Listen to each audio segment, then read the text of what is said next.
大家好，我是小青。全家人都爱吃的早餐，只要3个鸡蛋加面粉，5分钟就能快速完成，软嫩可口，不油不腻，做法简单易学。一起来看看我是怎么做的吧。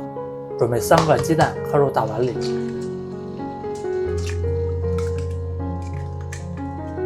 再把蛋黄分离出来，单放一个小碗里。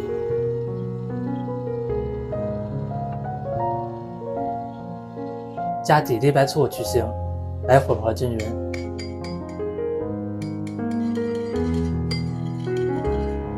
蛋清里加几滴白醋，20克白糖，再用一个打蛋器来打发。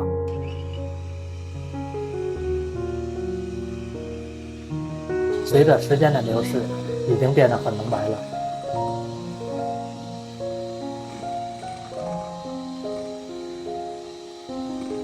大概打5分钟左右，估计很绵密就可以了。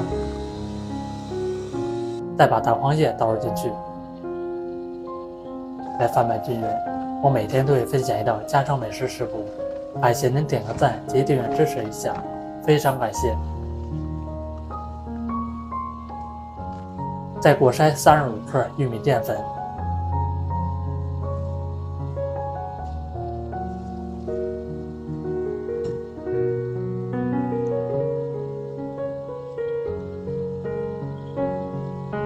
继续翻拌均匀。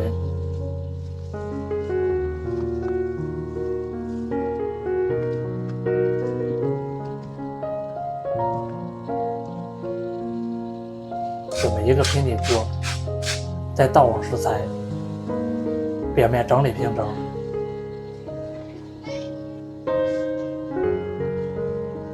使用小火盖上盖子焖5分钟，在一半的位置表面涂抹一层蓝莓酱，这样做出来更好吃。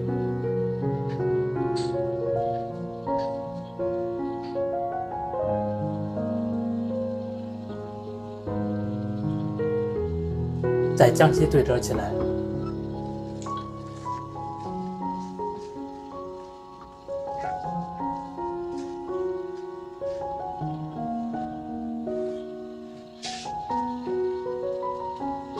为了熟的彻底，再加一点清水，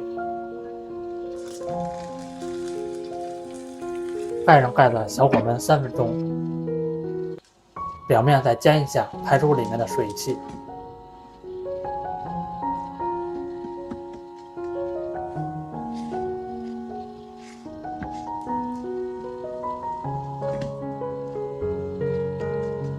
这么一道蓝莓蛋糕就做好了，金黄金黄的颜色看起来很有食欲，吃起来的口感松软可口，酸甜适中，结合蓝莓酱的香味非常好吃，是一道家庭中不错的甜品糕点。做法方面比较简单，几分钟就能搞定，新手看一遍就能复刻成功。喜欢吃就收藏起来试试吧。